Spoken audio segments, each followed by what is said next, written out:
3 months ago, you and I set off on a journey to demystify the G20 and the global issues it considers and how they affect us all. From global trade to climate change, energy security to reform of the global economic system, we tackled it all.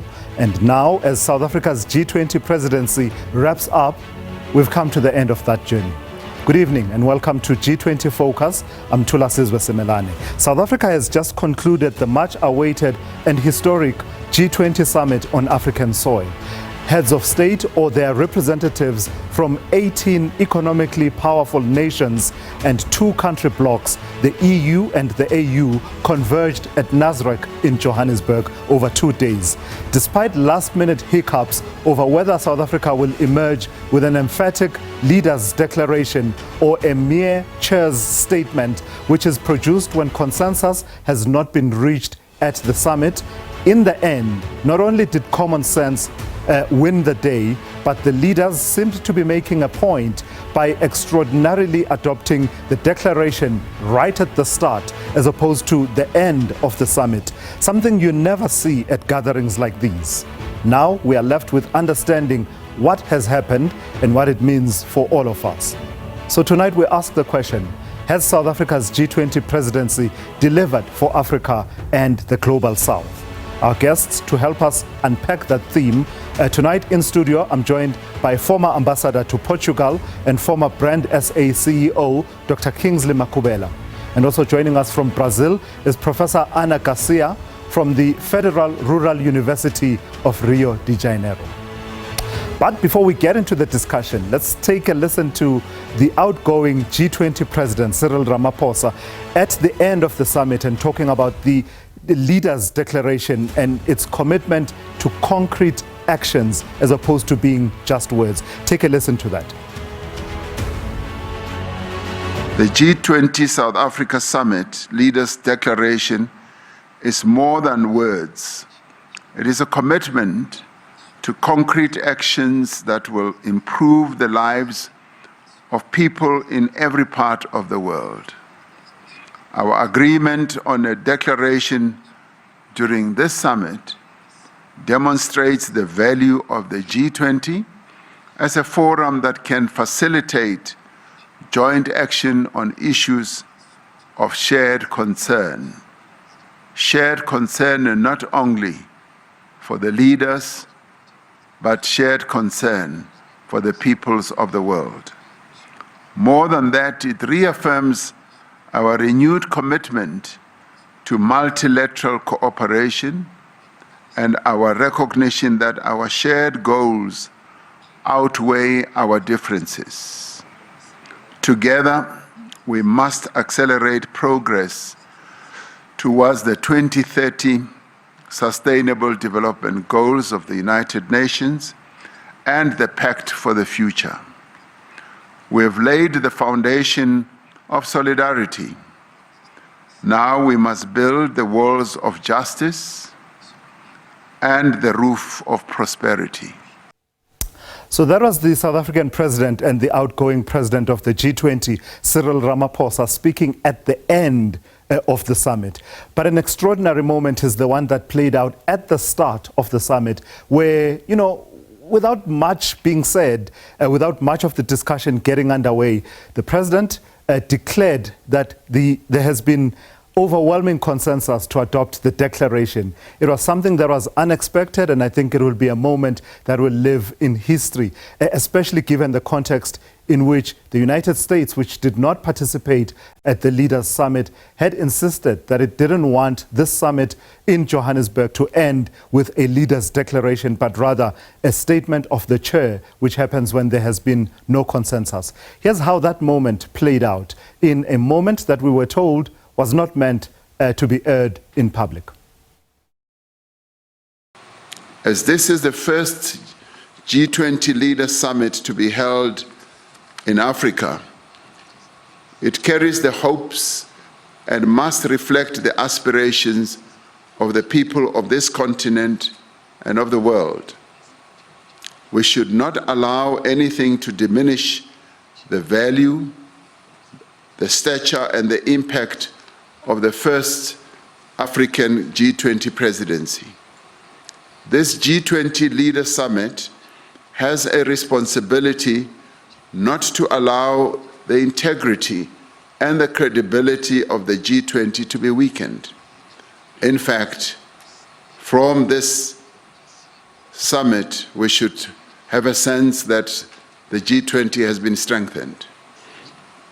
We thank all delegations that have worked together with us in good faith to produce a worthy G20 outcome document for this historic leaders' meeting.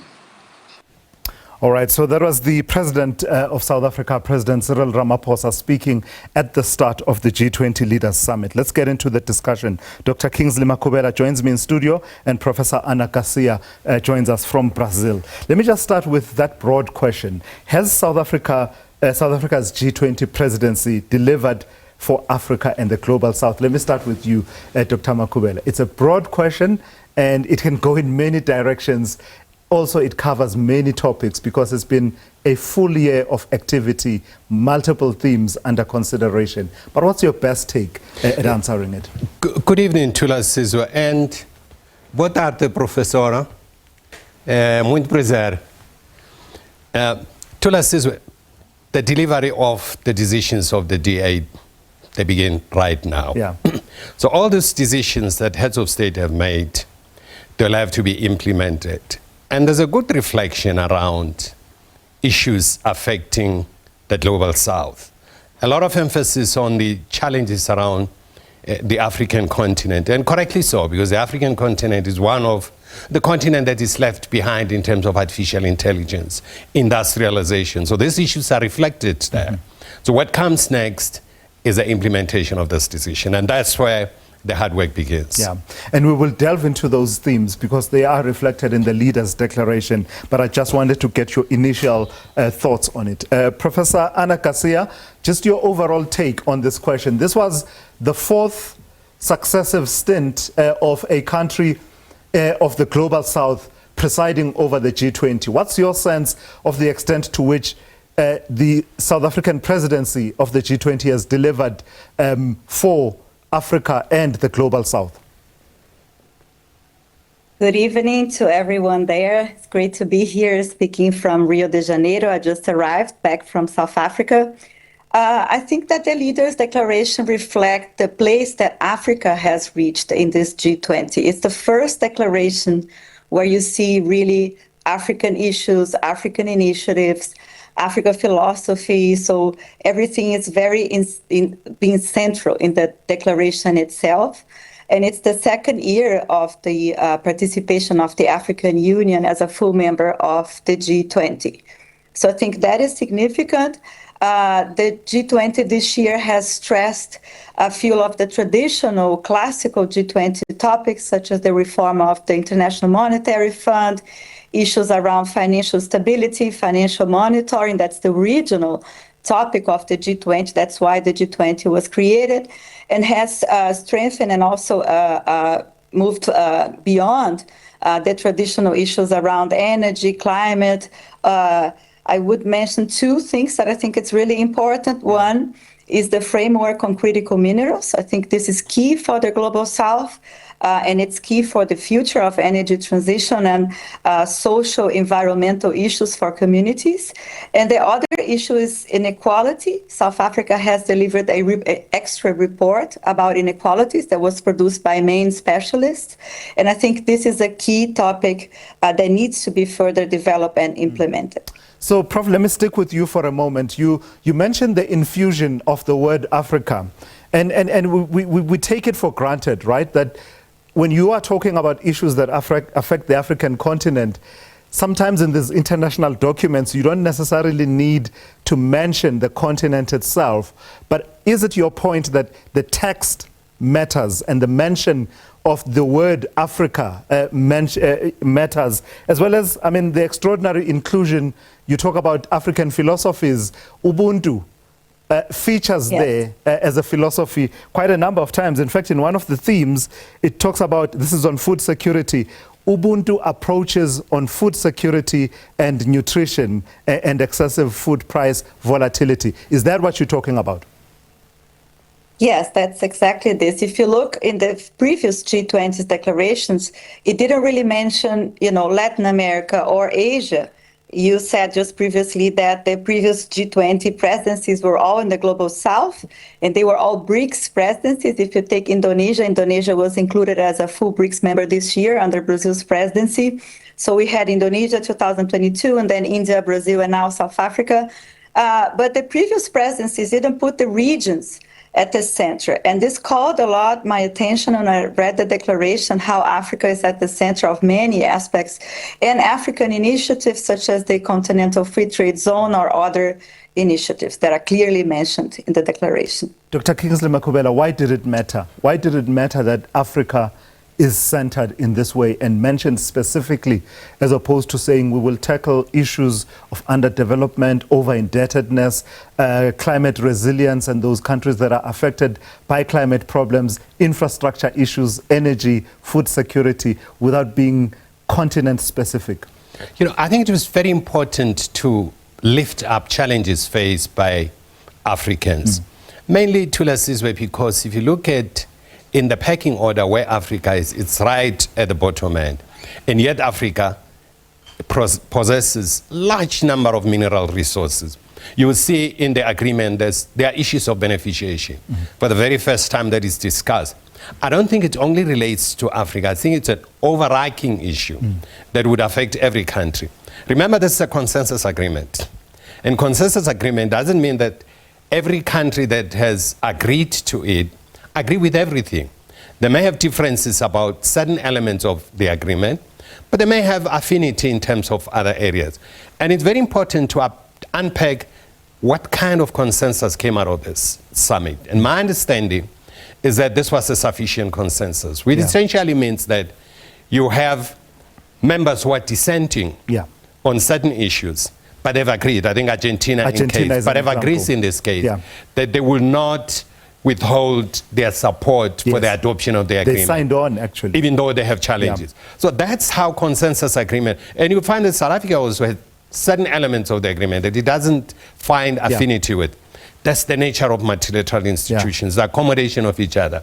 So I think that it was very important this time around, given how Africa has been left out in terms of development and the causes of conflicts and so on that are really raging over the continent. They all centered around what the professor spoke about. The food security is at the main heart of that. You can't have 720 or 750 million people around the world who are going without food. And a large number of those people are contained here in the African continent and in the developing world. Brazil has done fantastic in terms of lifting the question of food security. Now, the real work begins now in terms of delivery of this food security. So I want to touch on form before we get into substance, and I'll stick with you, Dr. Makhubela. A lot is being said in South Africa right now about how proud a moment this is for South Africa. But take a step back and approach it with your critical eye as well as your experience in diplomacy.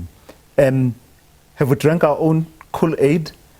Are we right to drink our own Kool-Aid in terms of how it was all executed and the context in which this G20 summit was delivered? I think South Africa has done very well in terms of the consultative nature of the conference. South Africa has taken certain elements from the Brazil, for instance, the social summit part of it, and really include fundamental issues on the social summit. I still think we need to include the Gen Z in that social summit. It would have been a wonderful opportunity, given that they are driving the revolution around the world, not only in South Africa, that the Gen Z should have been included to make a presentation at least at the opening ceremony. But South Africa has done very well when it comes to the substantive issues around this issue. It's still consensus, and consensus doesn't mean that you get what you want. You may do what other people want and what you don't want. But South Africa has done very well to consolidate everyone's ideas and synthesize this into a document that everyone can point to something that they at least agree with. All right, let's pause for a moment. I'll take a quick break, and as I said, we're starting with a bit of the issues around the staging of the G20 Leaders Summit, and I characterized it a few moments ago as the form before we get into the substance. In the next few minutes, we'll start with a conversation about how South Africa's presidency built on the presidencies of Brazil, India and Indonesia. I'll start that with Professor Ana Garcia, and then we will go into the details of the various areas, various priorities that are entailed in the declaration. That and more coming up.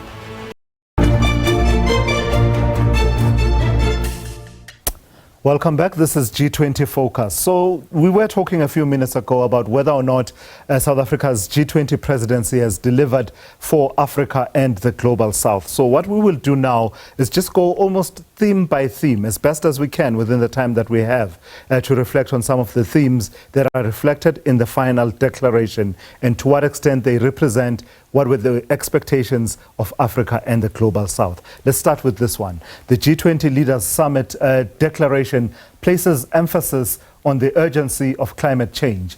It stresses that increasing large-scale disasters affect poor people in ways that exacerbate poverty and inequality. Take a listen to this on the aspect of climate change and climate resilience. When we began our presidency, we pledged to mobilize the G20 to strengthen disaster resilience and response. Climate-induced natural disasters spare no country. Disasters know no borders. But their toll is heaviest on those without the means to recover and to rebuild. We therefore called on G20 leaders to urge the global community to scale up post-disaster reconstruction. In this regard, South Africa introduced the high-level voluntary principles for investing in disaster risk reduction and encouraged international collaboration to strengthen investment in preventing and responding to disasters. We've made progress in mobilizing finance for a just energy transition. Climate change touches every nation, but it impacts on everyone unevenly. That is why we have together pledged to increase the quality and the quantity of climate finance to developing economies, to strengthen multilateral development banks, to support country platforms like the Just Energy Transition Partnership, and to unlock private capital. We reaffirmed our dedication to energy security, affordability and universal access, and the importance of supporting developing economies in their transition to low carbon emissions. We recognize the need for deep, rapid, and sustained reductions in greenhouse gas emissions and the need to substantially scale up investment and climate finance from all sources. So that was President Cyril Ramaphosa speaking at the end of the G20 Leaders Summit. Let me take that question to Professor Ana Garcia. Prof, so you heard there's a lot to unpack in as far as the climate resilience, disaster resilience and recovery, conversation and the content of the declaration. To what extent does it build on what Brazil had started during its presidency and talks to the priorities for developing nations, small island countries, for example? Yes, Brazil has put a lot of emphasis in climate issues because Brazil took also the presidency of COP30, which is taking place concomitant to the G20 South Africa. COP30 is right now going on in the north of Brazil. And a lot of emphasis has been made, one, to fully implement the Paris Agreement, to leverage the commitments of all countries to put more resources from north to south in climate adaptation, not only climate change mitigation. And that is one of the main issues that is also being dealt with in COP30. Two initiatives were key for Brazil this year. One of them is mentioned in the G20's declaration in South Africa. The first one is the roadmap from Baku, where we had COP29, to Belém now this year, to reach the amount of $1.3 trillion a year for climate finance in the global south.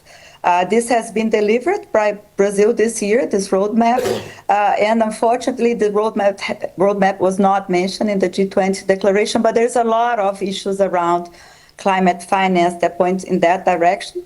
And the other issue is the fight against desertification, the fight for reforestation, and Brazil has proposed the Tropical Forest Forever Facility, which is a fund for forestry. And this was mentioned in the G20's Leaders Declaration. So, Dr. Makhubela, this area of this portion of the declaration is so important and also wide-ranging, such that it talks to financing for climate resilience and disaster recovery and post-disaster recovery and investing therein, but also on the other end of the spectrum, talks to such common issues as the cooking energy, that people use that is detrimental sometimes to their health. What's your sense of follow-through from the previous summits, but also now with the next presidency that doesn't even believe in climate change? Tula Sizwe, the climate challenges, they manifest themselves in different parts of the world. The Iberian Peninsula has seen wildfires that are really devastating. Greece, California. We've just seen serious floods and serious cyclone in Jamaica, and I'm glad the Prime Minister of Jamaica was here. So it cuts across the north and south, but it hits the south very hard, precisely because of what you are saying, access to basic cooking energy. And I think the solution here is around the clean energy issues, around the solars that people are starting to talk about and how accessible they are. You recall last 2 years ago when Secretary Yellen was here, he went to China, he was complaining about the cheap China solar energy that is being flooded in the market. But that is addressing some of the challenges in the developing world and poor countries. But the big issue here is commitment of financing. Instead of dealing with the after effect of climate change, is to deal with the mitigation and invest more in mitigation. Is there a commitment? I think we're going to see from this G20 going to the US, what would be the level of implementation? Because it has a serious impact in the US too. And it's creating serious political havoc within the United States. Will the United States have a political commitment to deal with some of these issues and make concrete contribution in dealing with the mitigation issues? It's something that we need to see, and I hope the COP30 in Brazil will come out with real proposal, because it's going to deal with details more than here, because here are dealt with superficially, but the details will come from there. So for example, of what you're talking about there, Dr. Makhubela, is South Africa's presidency, the voluntary energy security toolkit being commended, voluntary being one of those terms. So that follow through is also predicated on that says, if it's voluntary, to what extent will we see follow through? We'll take a quick break. When we come back, we lift up another theme, the theme of debt sustainability for African countries and other low-income countries, and also enhancing the mechanisms that are already there to deal with issues of over-indebtedness and unsustainable debt, and how it affects countries and their developmental trajectory. So we'll focus on that in the next few minutes. Do stay with us.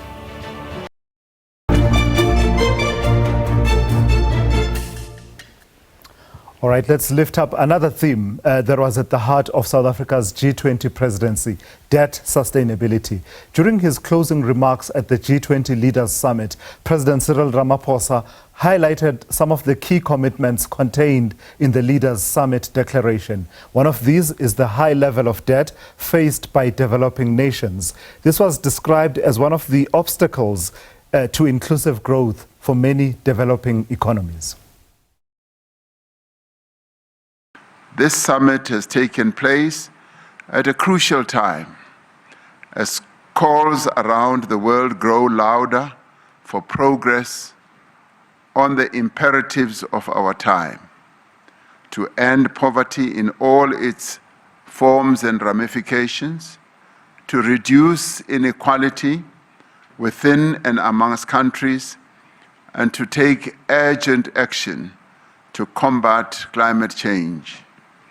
This year, we have recognized the growing debt burden that is faced by many developing economy countries as a major obstacle to achieving the Sustainable Development Goals of the United Nations.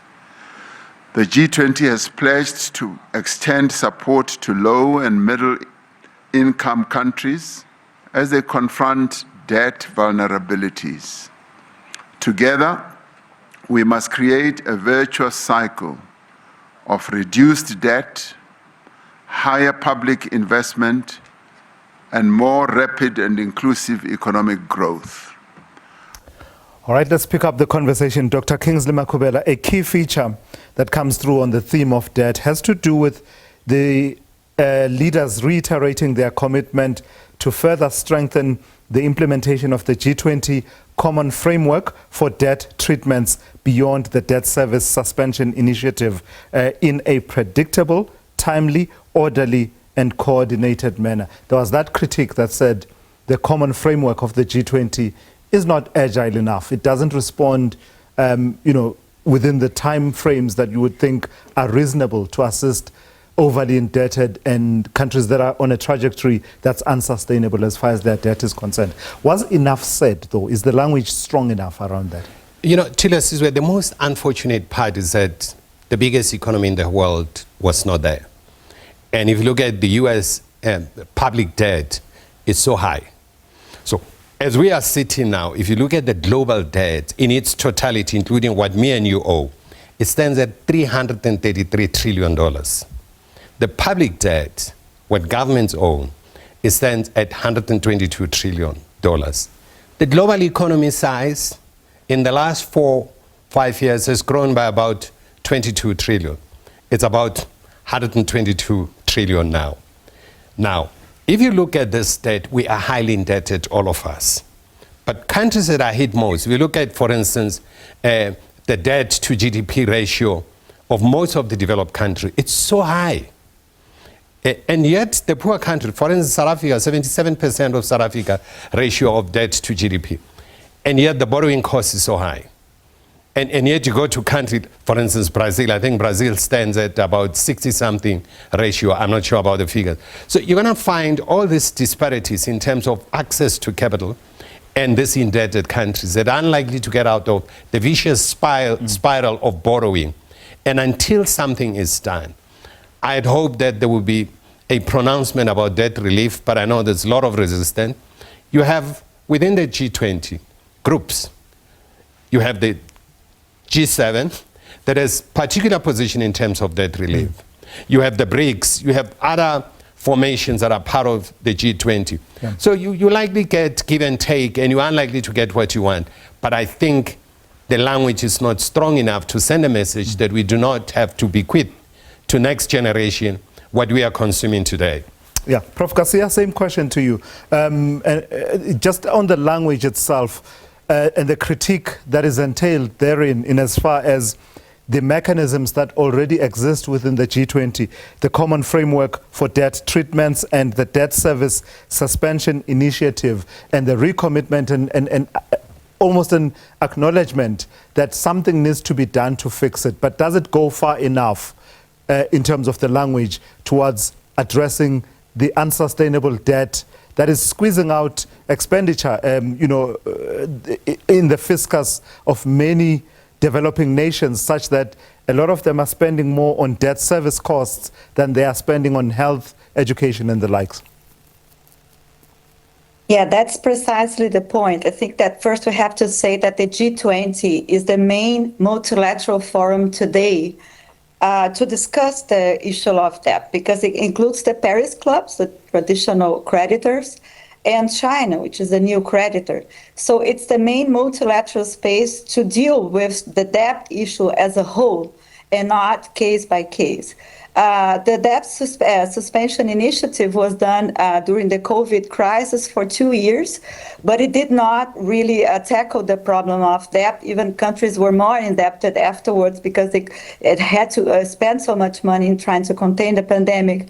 The common framework came about in that era trying to deal with the issue of debt treatment, but not debt suspension, not debt reduction. And we need that. We need to really reduce debt. We need to release debt. We need to really make the fiscal space for these countries bigger enough for them to invest in climate and development issues. The debt, the common framework, it falls short in some aspects that the G20 need to reform. The first one, it does not include all classes of creditors. So private bondholders, for instance, are not included there. Middle-income countries, which are also highly in debt stress, they're not included there. There's a very flawed debt sustainability analysis that is the IMF, which does not include the necessity of the countries to invest in climate issues. So it has to be reformed. So right now, there are 4 countries under the common framework treatment, 4 African countries, Chad, Zambia, Ethiopia, and Ghana. And there are many difficulties still in leading with these countries. So I think that the language had not gone far enough. I had hoped that South Africa could have done better because this is such a central problem for African countries. All right, I do want to continue on this theme. So I think rather than ask the question and need to take a break, let me take a break now. Then I'll come back to it, because where I want to go, Dr. Makhubela, in part, has to do with the Bretton Woods institutions that we've been talking about.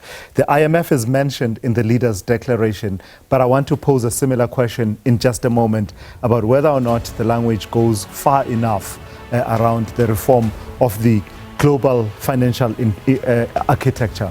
I'll come back with that discussion in just a moment. You're watching G20 Focus here on SABC News, SABC 2 and SABC Plus.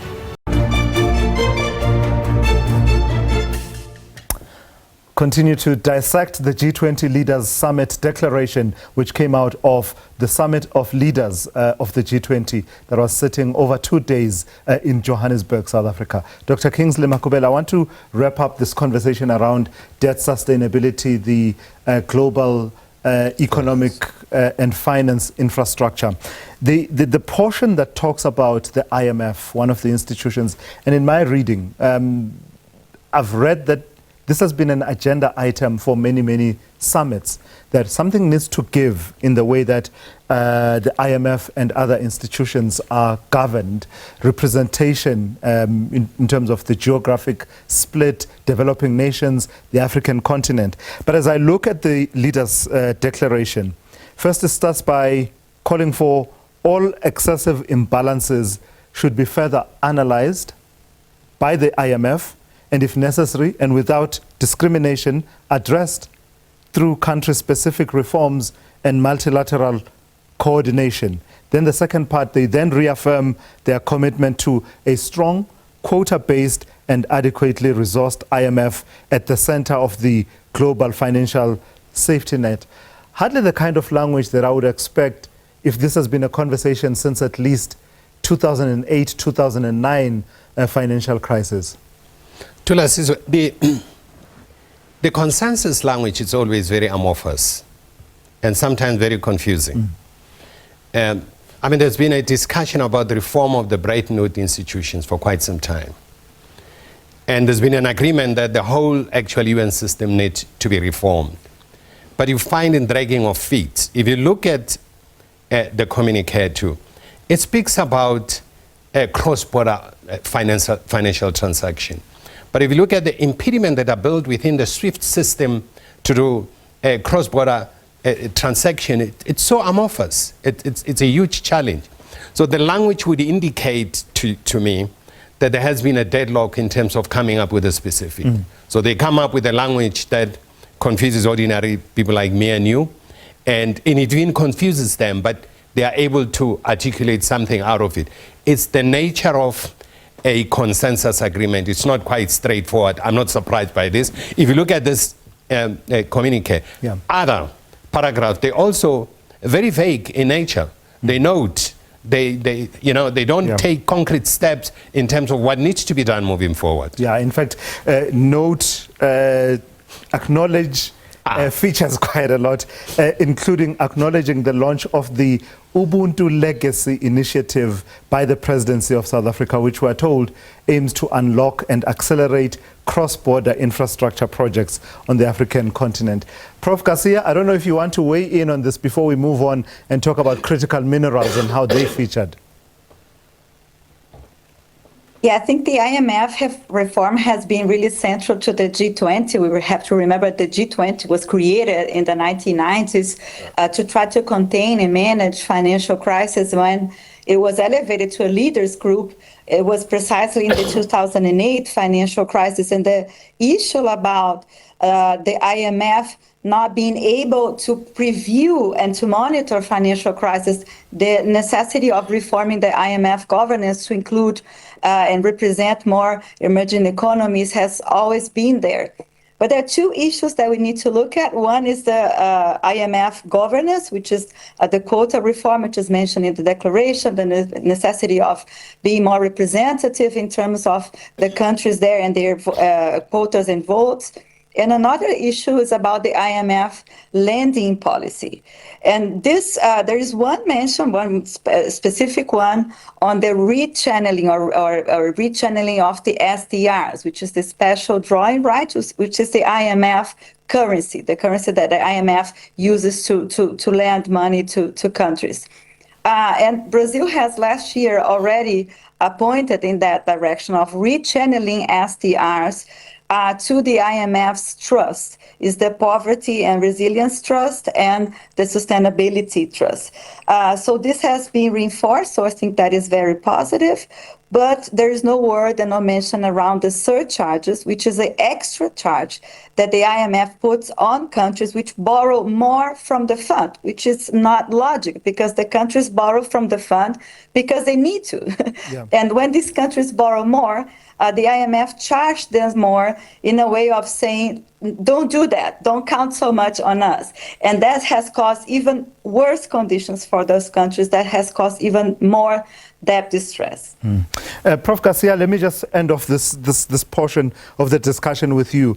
Part of your fascination has been to map the interlinkages between the G20 and the sub-country groupings that are also subsumed within the G20. So your IPSA, your BRICS, and the likes.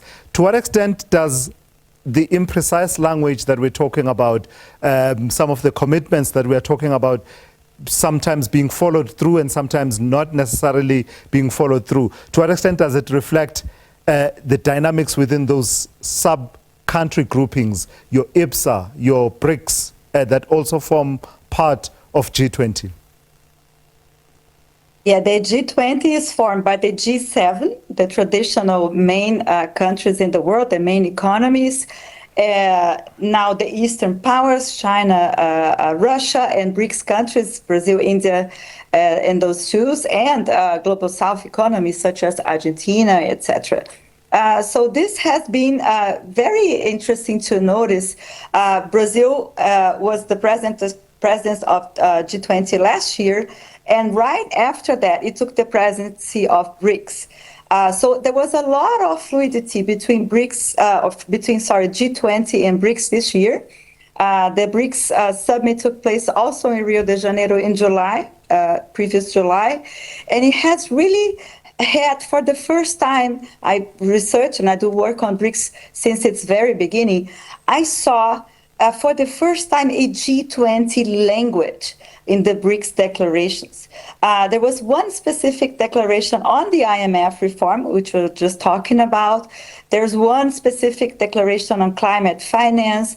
And the language that was used was very much linked to the experience that Brazil had in the G20. And there was one specific BRICS declaration that was for the first time that reflects the G20 on taxation. And this is very important because taxation was one of the key agendas for Brazil last year. This year, South Africa has reinforced two agendas. One is the implementation, the continuous implementation of the OECD inclusive framework, and particularly Pillar 2, which is the taxation on 20% of global revenues of multinational corporations. And another issue has been to strengthen and to monitor the implementation of the UN Convention on Tax Cooperation, which has been a major demand from developing countries, which say the OECD does not really attend our interests, so we need to move taxation, the whole taxation discussion, to the UN. But there's one missing point that I would like to stress here that really caused me a surprise.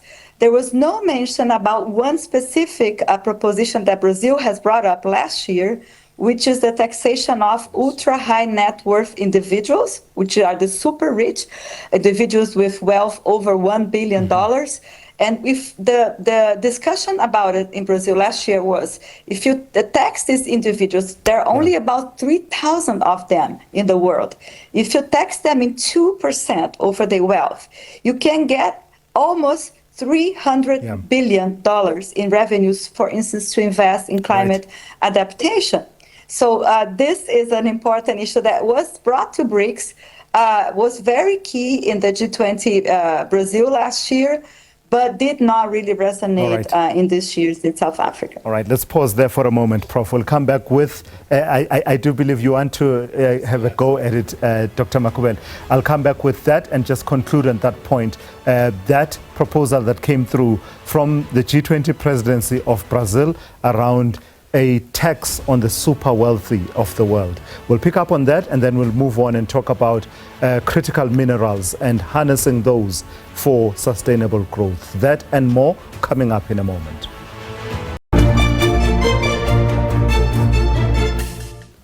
Welcome back. As we draw towards a close of tonight's show, let's reflect on the way forward for the G20 as the presidency moves over to the United States. You saw there at the end Dr. Kingsley Makhubela, President Cyril Ramaphosa bringing down the gavel and saying that this marks the end of the summit and the next president is the United States. What are the implications thereof of the US taking over this presidency in relation to these developmental issues that have dominated the G20 presidency for as long as it's been with the Global South? You know, the domination of the US during this G20 is built within the framework of the multipolarity that is starting to emerge. I think the United States is struggling to get a niche in terms of how to deal with this multipolar world. It doesn't realize that extraterritoriality behavior has gone, has passed. They need to focus on working with everyone in terms of building a sustainable G20. It would be unfortunate for the United States, as some people are suggesting, that it will not invite South Africa, because South Africa is an integral member of the G20. It's not there by invitation of any country, it's there by its own right. So there's a need to work with South Africa, the United States, and the United Kingdom, because the United Kingdom is a host in 2027, to ensure smoothly transition and working together with this troika. So that's going to be very fundamental. We need to understand the agenda that the United States is going to put out, and now we're going to interface with that. As we do that, we'll be looking at this 30 pages so declaration to unpack some of these details, because I mean, I've read it 3 times, but I think I'm going to take time to understand the details and do cross-referencing of what is contained in it. And I think there will be a lot of discussion and discourse around the implementation, what it means as we move forward. So we sort of have a sense already of what the agenda will be, right? Economic growth, deregulation, and energy. But these are framed quite broadly. And I suppose our interest now is to what extent do they include all of these elements? When you say energy, for example, are you talking about energy sustainability, access, affordability, and all of these issues? Including coal energy. How do you move, you do energy transition, and how do you fund those issues? Completely out of time. Professor Ana Garcia joining us from Brazil. I appreciate the time you've spent with us, and Dr. Kingsley Makhubela, I appreciate the time you've taken to speak to us at the conclusion of South Africa's presidency of the G20. Thank you for watching G20 Focus. Cheers and good night. Thank you.